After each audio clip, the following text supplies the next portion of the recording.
So we're starting a new series, and it's called Hearts and Hands. And so I want to give a little bit of a back story, back picture of this before I get into the main part of the message. But we're going to be talking for the next couple of weeks about Nehemiah and the amazing things that he was able to do for God, and how that happened, what it was that allowed him, this man that wasn't a, construction guy, a builder, a massive leader, but he was a cupbearer. He had a pretty important job. He was protecting the king by giving him his food, and those cupbearers, they would take the drinks and drink a little bit of it to make sure nobody was poisoning the king. And so he had a pretty important job, but his job wasn't to lead vast amounts of people and to build cities, but God called him to do a great work for his people, and there's a couple of reasons for that, and so I want to talk about that. But first, let's go to Deuteronomy 30, starting in verse 1. To give a little bit of the backstory, it says, "Now it shall come to pass when all these things come upon you, the blessing and the curse which I have set before you, and you call them to mind among all the nations where the Lord your God drives you, and you return to the Lord your God and obey his voice according to all that I command you today. You and your children with all your heart and with all your soul, that the Lord your God will bring you back from captivity and have compassion on you, and gather you again from all the nations where the Lord your God has scattered you. If any of you are driven out to the farthest parts under heaven, from there the Lord your God will gather you, and from there he will bring you. Then the Lord your God will bring you to the land which your fathers possessed, and you shall possess it. He will prosper you and multiply you more than your father." So like a little bit of this back picture is, God had brought the people out of captivity, and he was bringing them into the promised land. He was sending them forth into this promised land. He had saved them. He had redeemed them and brought them out. But the problem is that, even though he was faithful and always is, many times we aren't, right? Like, it's harder for us to be faithful. God is always faithful. And so God is telling them, he's saying, even before these things happen in their lives, and they're scattered all over the place, he's saying, look, I just want to tell you that I will redeem you once again, bring you back from captivity. Even though I've just brought you out of that, even though I've brought you out of slavery and gotten you away from, and taken you across the Red Sea, parted the seas, and foiled the enemy's plans to come and get you again. I've done all this stuff, but I'm going to tell you that I know your hearts. And I will come for you again. I won't ever fail you. I won't ever leave you. You're my people.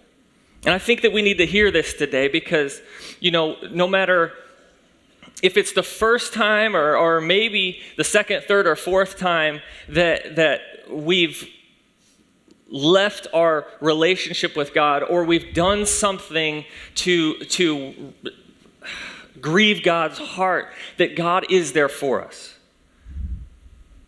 That he is always faithful, even if we're not. He says, I will prosper you and multiply you more than your fathers. And in verse 15 through 18, Deuteronomy 30, 15 through 18, it says, "See, I have set before you today life and good, death and evil, and that I command you today to love the Lord your God, to walk in his ways and to keep his commandments, his statutes, and his judgments, that you may live and multiply. And the Lord your God will bless you in the land which you go to possess. But if your hearts turn away so that you do not hear and are drawn away and worship other gods and serve them, I announce to you today that you shall surely perish. You shall not prolong your days in the land which you cross over the Jordan to go in and possess. And he's given us this ultimatum, if you will, but it's a good one. He's saying, listen, you have to understand that you need to follow these statutes, these words that I'm speaking to you. You have to understand that I'm for you and not against you. And I want to prosper you. I want to give you all these great things. And that's what God is speaking to us today. He's saying, I want to give you the land which I've called you to. I want to give you this purpose, this calling, and these things that I've been speaking to you. I'm ready to hand those to you. But I'm asking you, can you stay with me? Can you not let your mind wander to and fro? Can you not get infatuated with the new thing that's happening, or get so wrapped up in what the world's doing that it looks cool, Don't build these golden calves. Don't make idols of things that you can possess or, to look cool or whatever. And he's saying, just worship, just come to me, just love me and spend time with me, and I will bless you. God's about restoring people to himself, even if it's not the first time. He'll come after us. He wants us to come after him. He's asking us, will you turn back to me? Will you come after me? Because I am coming after you, but it's a mutual thing. He said, I'm not going to make you have a relationship with you, even though I'm burdened for you and want this relationship with you. I'm not going to make you spend time with me in prayer. I'm not going to make you do these things. But I'm asking you, I'm telling you that if you spend this time with me, that I will bless you and I'll prosper you. I'll give you the great things that I've called you to. And so we come to Nehemiah and we see this place. I mean, this is like, actually didn't look up how many years it was, but it's like 11 books of the Bible, okay? So it's pretty far. You get to Nehemiah and you have this young man that he's like serving the king. He's doing his job well. He's not really having any issues with it until he gets to this point where he sees that there's something that needs to happen for his people. But we'll look at how, because of Nehemiah's heart and who he was and his passion for God and to love God, to spend time in prayer and fasting,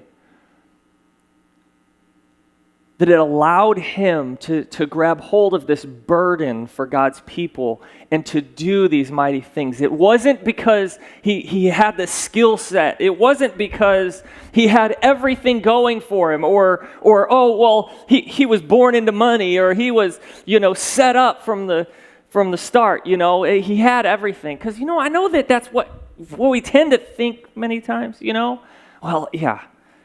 I mean, look at that person. But they had it all going for them before they even started.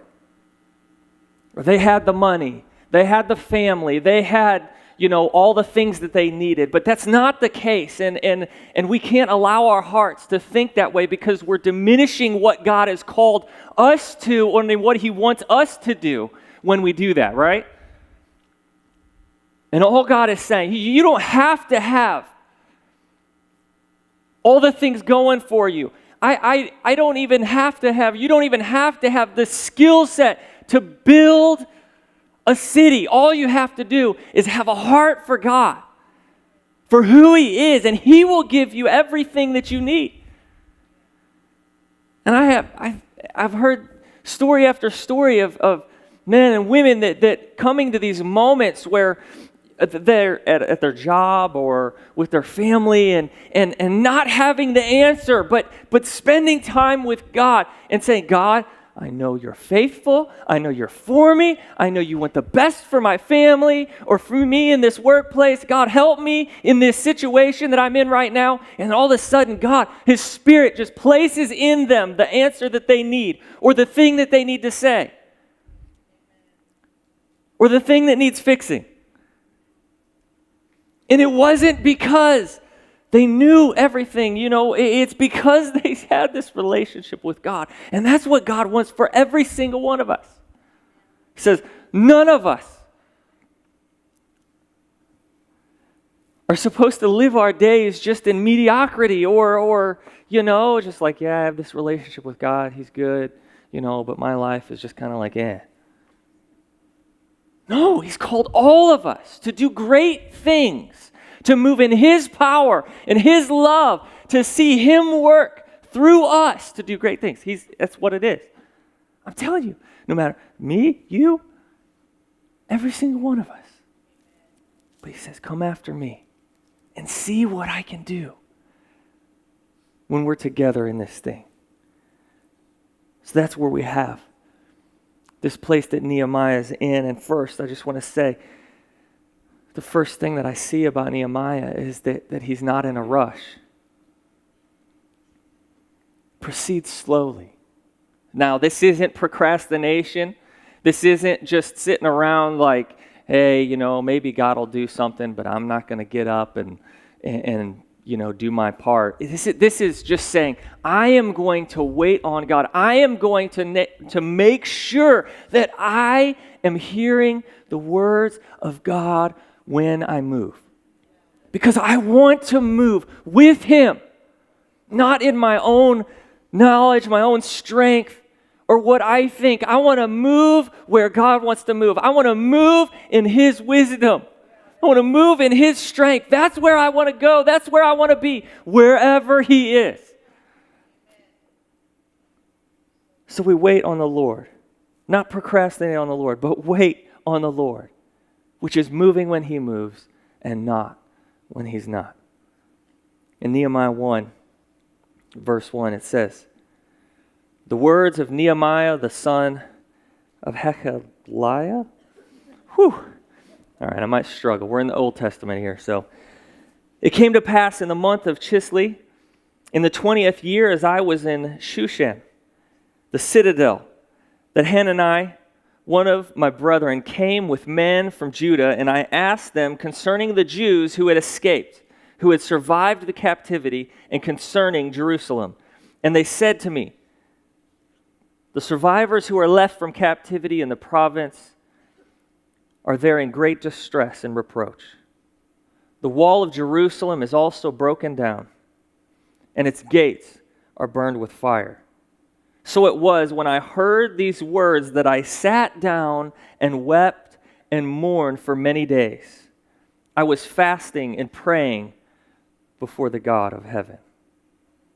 See, when Nehemiah heard the walls of Jerusalem were in rubble, that they were knocked down, that the gates had been knocked down and burned, he had this burden that God's people were not in the place that they were supposed to be. But he didn't run out and say, let's do this, let's go, I'm out of here, I'm going to go just run away. See, he was working for the king. He was his cupbearer. He had a job to do. And he was doing it. And he didn't run away from all his responsibilities right away. He waited for a moment that God was actually calling him to step out into what He had for him. But what did he do? He fell on his face. And he fasted and he prayed. He sought God. He heard what was going on with his people, with Israel, with Jerusalem, that the city was just torn down and rubble and it was burned and the people were scattered. Remember, God said this would happen. if his people weren't coming after him and spending time with him and following his will and the things that he had spoken to him. God said that would happen.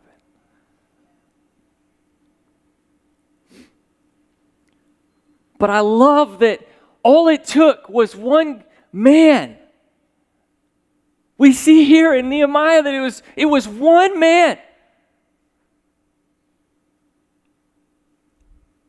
that brought about the rebuilding of the city for God's people and these walls that were called, the people were called to live in.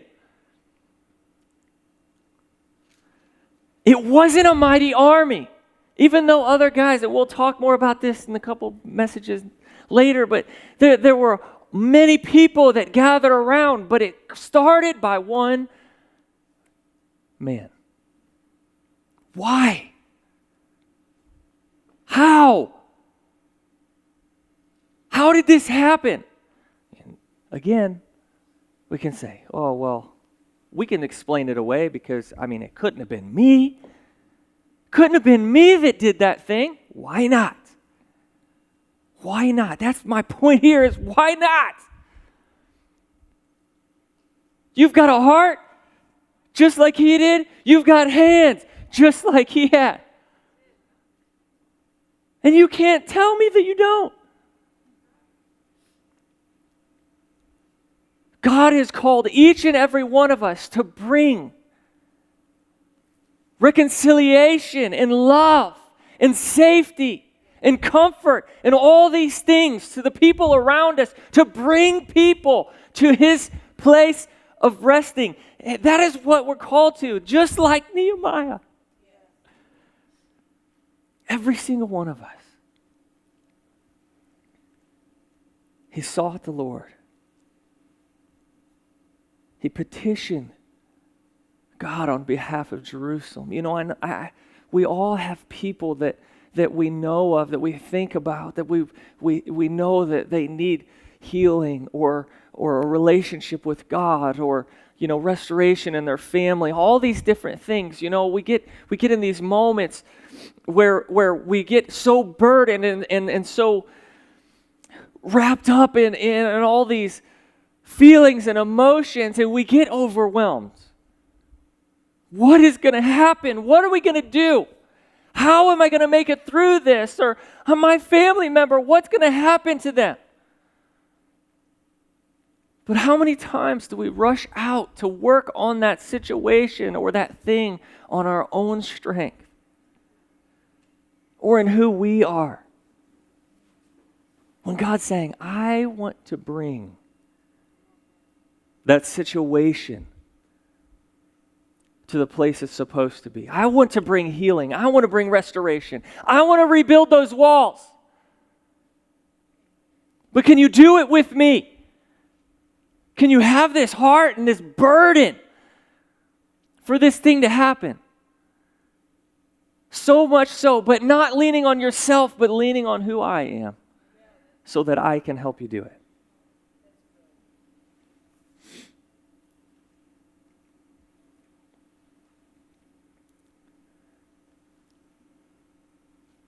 So Nehemiah, you see time and time again that he's fasting, he's praying, he's seeking God. But you know that he didn't just rush out. He stayed there working. Is anybody... I know we all have worked, most of us. But being in a place where you're like, I'm working, but God, there's got to be more. Or God, you've called me to this great purpose. You've called me to do these things, or I know that you want better for me. I know that you want me to not just be going through life, but to thrive and to have joy, to be in peace, in your peace and in your will. That's where Nehemiah was. Except he didn't get weary. He didn't lose faith. But he allowed that burden to build in his heart and spent time in prayer. It was months that he had heard about these things of Israel, of Jerusalem being in ruins and the people being scattered all over the place. They're not being treated right. It was some time that passed, and he didn't lose heart. He didn't lose faith. He didn't run away from his job or stop working. He did all those things while he was allowing this burden of God to work in his heart. In Nehemiah 2, verse 1, it says, "And it came to pass in the month of Nisan, in the 20th year of King Artaxerxes, when wine was before him, that I took the wine and gave it to the king. Now I had never been sad in his presence before. Therefore the king said to me, 'Why is your face sad, since you are not sick?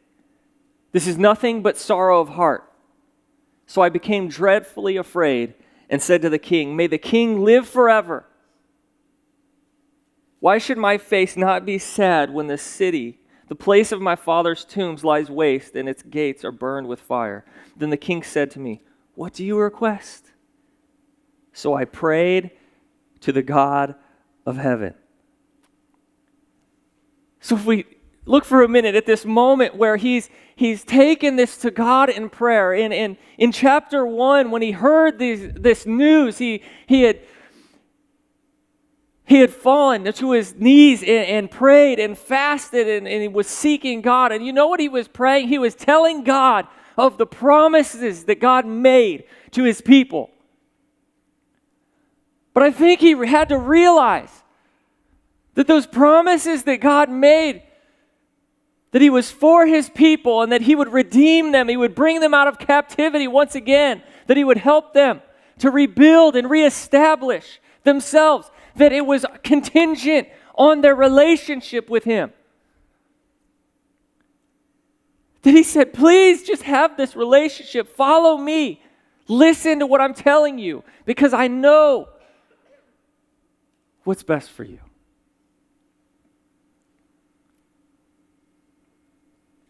And I believe that that's what allowed him to take this moment when he was so burdened for Israel, that he was so tore up. Anybody ever been tore up? From the floor up? Just a mess, like,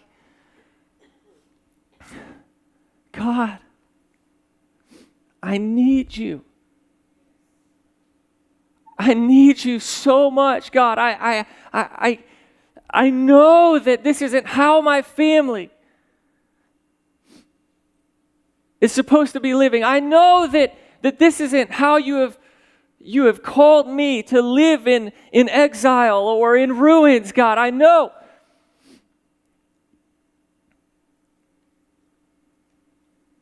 But to understand that it's not just on God that these things happen, but it's our response to him and our connection, our prayers and our love for him and us coming to his presence that brings us to the place that he can work these wonderful things in our life.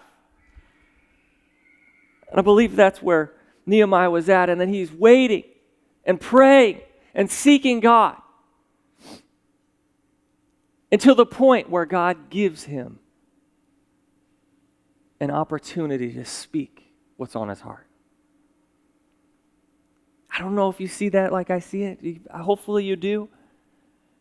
That he didn't run up. He said, "Well, I don't know about you. This is probably what I do.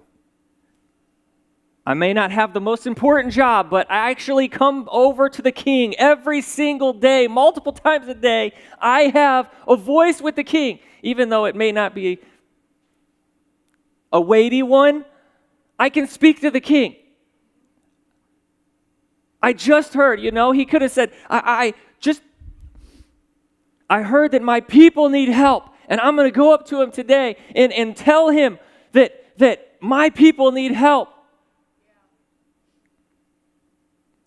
And the walls need to be rebuilt and things need to happen.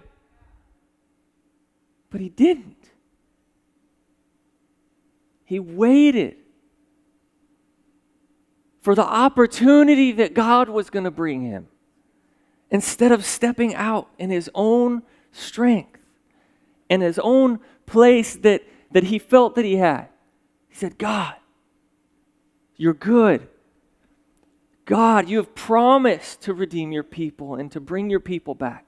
God, I'm leaning on that and I'm seeking after you. If I could possibly help, if I could do anything, please let me. And waited for the moment that God was opening up. And here's where we are. And that's what he says. It's been months till the king asked him, he said, why are you so sad? And it wasn't that he had okay, let me make sure I say this the right way. Because sometimes we can go around with a face like, I'm going to make this face so that people can see that I'm dealing with stuff. And it wasn't that. He wasn't going around trying to make everybody ask him what was wrong. But he had been praying and spending time with God, and this burden had become so strong in his life that the presence of God, that burden of God was exposed to the king. He had been with the king the day before, the day before that, the day before that, the month before that, right? What was different about this moment? And I would submit to you, I believe that it was the opportunity that God had placed him in at that moment. That he had not walked into that opportunity himself, but he waited for God to present it to him.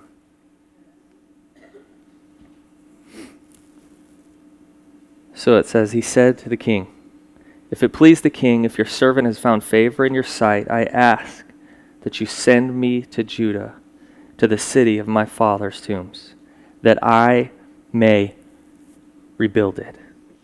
See, this very thing that he had longed for, this chance to go out and help his people, to rebuild the city, had come to him. But it wasn't him that brought the situation about. It wasn't him that brought this thing to existence. It was God.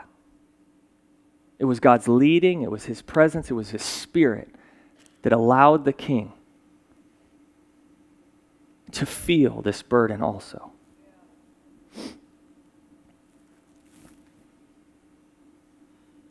And do you hear what it said? When the king saw his face, saw this sadness, this burden on his face, he said, what is it that you need? What did he do? He prayed. Now he's right there in that moment, so I imagine he didn't get down on his knees and pray for a half hour. But think about this. He had been spending so much time with God, praying and seeking him and spending time just asking God to redeem the people of Israel, to rebuild the temple. God, you've promised goodness for your people. God, you've promised goodness for me. If we come to you and seek you diligently and follow your will and your statutes, God, the things that you've spoken to us, we follow those things, that you will help us. And so, God, I'm asking you to help us. So he'd been doing this for months and months. And then all of a sudden the king asked him, why are you so sad? And what can I do for you? And in that moment, it didn't have to take 30 minutes. I can imagine it's all there anyways. Why? Because he had been spending so much time in prayer. Because it was all there. He didn't have to make it up. Hold on a second. I got to think of what I'm going to pray. It's going to take me some time because this is the first time that I've actually prayed about this. And I hope that as we study these things, and there's more amazing things in the book of Nehemiah that we're going to learn about him going and moving out to do great things and using his hands, that to see, hopefully, that this man was ready and had the answer that needed to be said, not because he was so smart, he wasn't the construction guy, he wasn't the politician, he wasn't, he didn't have all the things. He was the cupbearer. But as we'll read next week probably, whenever the king asked him what he needed, he said, send me there and send letters with me so that I can show them to all the people of the cities that I walk through, that I will be protected by you. He had all this stuff right there and said, this is what I need. I'm not a politician, but I've got all the ideas and the thoughts that I need to make God's plan come to fruition, not because it's my plan, but because God is downloading them to me as I speak because I've spent so much time in prayer. Like he all of a sudden was a master builder and a politician and a leader all at once. All these things happening in his life. Why? Not because he went to school for 40 years to get all those things in his brain. Because he spent time with God. You say, well, I don't know how to walk somebody through a situation that, I'm not a counselor or this situation in my family. I'm not sure how to bring it back together, or, in my workplace, there's lots of this struggle with my peers or my boss. I don't know what to do.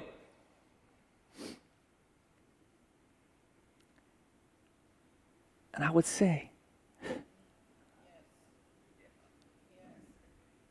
what I can see from Nehemiah is that I don't have to know all the answers because God does. I don't have to. Now, again, I say, it's not. Is this still on? Can you hear me? Just shut off. Check.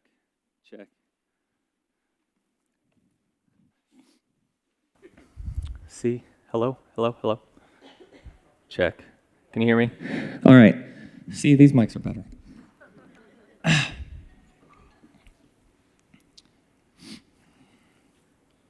That God has the answer. It's not procrastination. We're not, just saying, hey, I don't have to know anything.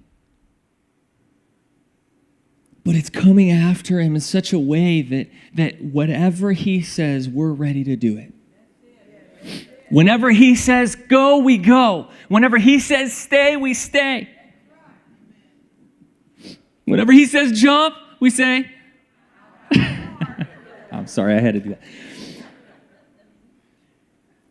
No, it's just being in the place where God is. Because that is where everything that we need is available to us. And of course, we have to step up and walk. And that's what Nehemiah did as God was leading, but not a minute before.